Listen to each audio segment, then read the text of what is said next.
Welcome back to our video on activity 3. This one is quite longer, but not difficult at all. Here we are covering a couple of things: input masks, default values, data validation. So all these three things I will show you how to do it. It should be a revision of last year anyways. So the first one, we're going to work in the instrument activity 3, and we're going to create an input mask, etc. I'm going to take you through this. And then the next one, we'll have to open the Sela Music School database, and we're going to set some data validation and so on. And then the third one is the Arts Festival database, and we're going to apply the changes that we are required to do. Right, so let's open then, the instrument database over there. All right, there we go. So the activity first one, so let's open instrument data. The first thing that we are required to do is to create an input mask for the serial number field. So we do this again in design view. We have select the serial number, and then we click, instead of format that we've done just now, we click on input mask. In the exam, you are given a page with input mask codes, but to familiarize yourself with the most frequently used are the following: 0 for a compulsory digit, 9 for an optional digit. That's now numbers 0 to 9. Then we have compulsory letters, which is a capital L, or a question mark, which is an optional letter. And then we have bigger than or smaller than, which will, just as in the format field, convert something into uppercase letters. So let's read what we are required. So we are required 2 compulsory letters in uppercase. So uppercase means we have to have a greater than, and let me zoom in, greater than sign, and then compulsory letters, which is the capital L's, followed by 3 compulsory digits. So we have 3 compulsory digits, which will be 0, 3 compulsory, and 1 optional digit, which is the number 9. All right, and that's it. Then the second one that we have to say, we have to change the properties of the insured field. So let's go back up. Let's first, before we do anything else, save this and click on insured. Change the properties of the insured field so that when a new record is added, the value of this field will already be displayed as follows, and it has to be ticked as insured. So we can say the default value over here says at the moment no, and we can change that to actually say yes. So we're going to say yes, and we're going to say okay. And now the default value will be yes. Then number C is add a validation rule for the date checked field. So over here, I'm going to select date checked, and we're going down, and we're going to say validation rule. There's already a text written: the date should be November 2018 or later. Okay, so what we have to know, we can use operators: bigger than, equals, smaller than, not equal to, between, etc. We can use keywords and or, and some of that you have done in grade 11 already. What is important in access and dates is that they have hashes around them. So in this case, if we are asked to have a date so that it agrees with the validation text, so we have to have it bigger than or equal, because it should be that date or later, equal to, and now we use hash. and now we add the date. The first, let's do it 01 hyphen 011 / 2018, and then again we round it off with a hash, and that's how it is. If we are asked to validate between two dates, we can say between this date and another date, or we can say bigger than this date but smaller than another date, depending on the question. Okay, then D asks us to create an input mask for the cell field. So over here we click on cell, and it says create an input mask for the cell field so that the user has to enter a 0 followed by 9 compulsory digits. Okay, and this is now a little bit tricky, but not too tricky.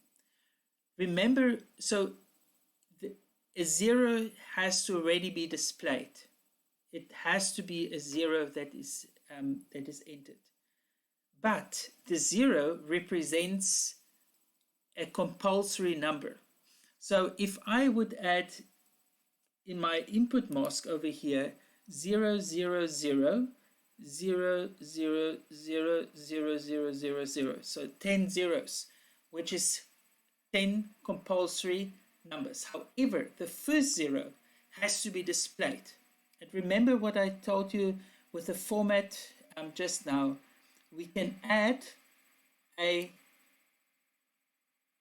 backslash over here, which means that the next character that follows is not a code, but an actual digit or number or letter that needs to be displayed. So if I run this now, and I'm going to save this, and I made a mistake somewhere, no, that's not a mistake, that's just saying that because there's text already in the field, and I'm going to show this now. So over here, we can see the default value is yes,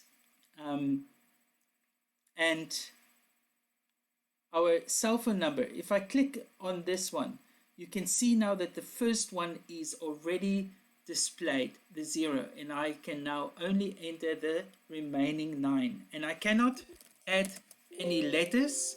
It has to be numbers, and I cannot just add 4. If I go to the next field, it actually tells me, you know, I need to have 10 digits in there, but I don't want to do this now, so I will just go back to my design view. Okay, that concludes the first part. The second one, and I'm going to save this, and I'm going to close this one. And the second field, this is the Arts Festival one, that is actually the incorrect one. We are supposed to open our Sela one, which is this one. All right, the instructions for this one is as follows. Open the database and make the following changes. A, set a validation rule on the gender field. So I'm going to go again, I'm going to open my table. I'm going to click on view to select design view. I'm going to select the gender, and I'm going to go down to the validation rule. I'm going to zoom in. Okay, the following, it has to ensure that only the letters M or F may be entered in this field. And that is very, very simple. We just say M or F, and that's it. And it adds the required quotation marks around our text. And that's it. Then we have to, and then usually you would add a validation text that says, if they make a mistake, that prompts the user to say, okay, please only enter M for male or F for female. Then B says change the field instrument to enable the user. So let's select instrument over there and go back down.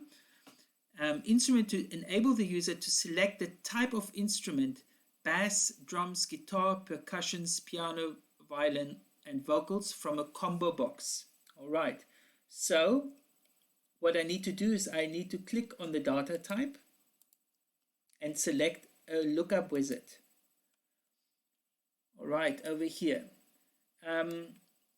I want the lookup field to get the values from another table. No, I will type in the values myself.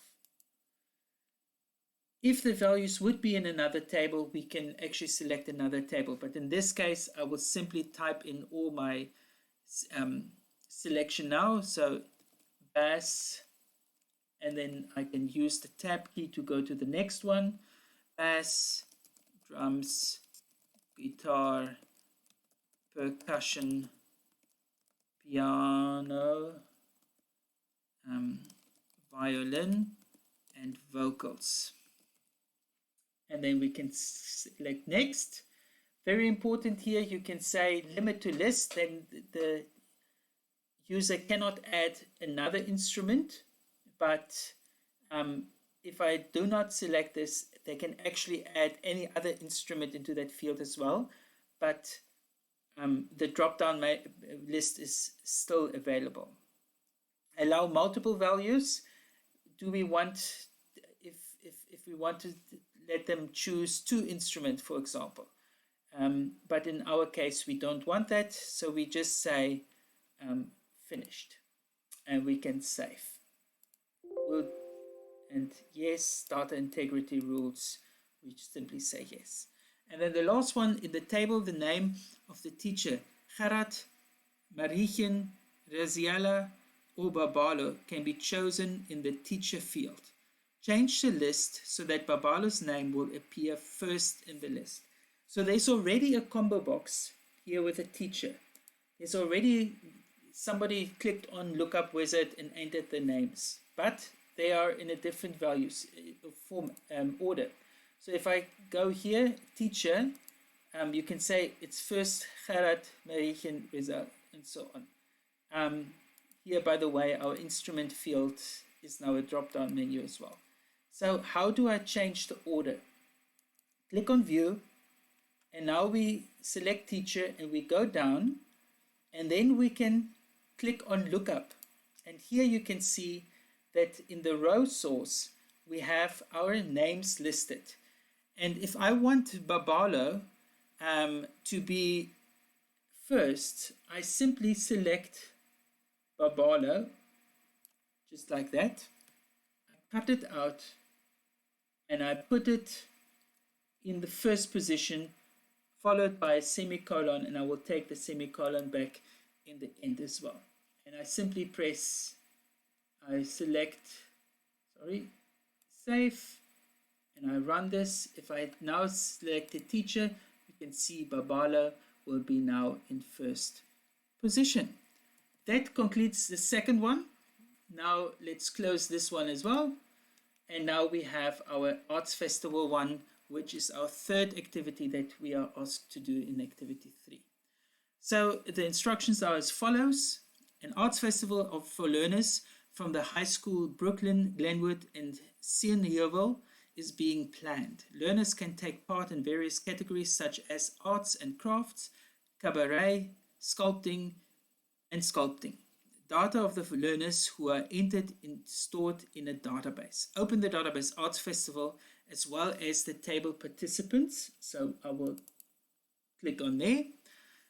Make the following changes in design view. So we have to click on design view. Another way to get to design view, instead of clicking on view, you can actually right click over here and select design view as well. So the first one that we have to do is create a selection list combo box for the category field by getting the values from the category list table. So now instead of entering the lists or the names, the values ourselves, we're actually going to get it from a category list table. So we are going to go to category and select our lookup wizard. And now I want the lookup field to get the values from another table. And I will say yes, next, and I'm going to select the table category list.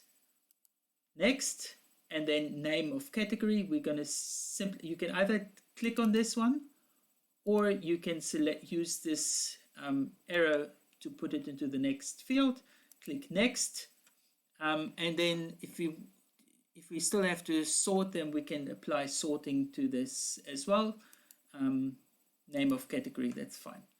Next. And there it added all the categories automatically. I can click on next, and then there will be, because it comes from a very specific source, the user, we cannot limit the list now. It's automatically limited, but we can allow multiple values or not. So just read the question carefully. In this case, it doesn't require us to do this. And we can say finish and say, yes, we will save our database. Okay, number B, add a validation rule to ensure that the value entered in the entry field will be less than or equal to 40. So entry fee, we go to validation rule. I'm going to zoom in here so that you can see what I'm typing, and it has to be smaller or equal to 40, and that's it. Okay, then C, create a selection list for the school field. Okay, again, a selection list. Let's zoom out, select school. School field, type in the names of the 3 schools yourself. Okay, so we have a lookup wizard. I will type in the values myself, and here I now have to say Brooklyn, Glenwood, or Cienyovo. Next, let's quickly see, no other additional things that's needed, so we just click finished. And then the last one, it says change the input mask for the cell phone number. So we click on cell phone number, and there's already a cell phone input mask code there to ensure that the user has to enter exactly 10 digits in this field. So 9 represents optional digits. So we have to change all these 9s to 10 zeros. 1, 2, 3, 4, 5, 6, 7, 8, 9, 10. And that concludes. Let's save this. Yes, data integrity. Let's have a look. So our cell phone number, if I would add a new field over here, requires me to have 10 digits. Our school has our 3 names. Our category has all our categories that it takes from the category list table. And then our entry fee over here. If I would add a digit, let's say 55, and go to the next field, it actually says should be less than or equal to 40. All right, so let's take that away, and that is it for today.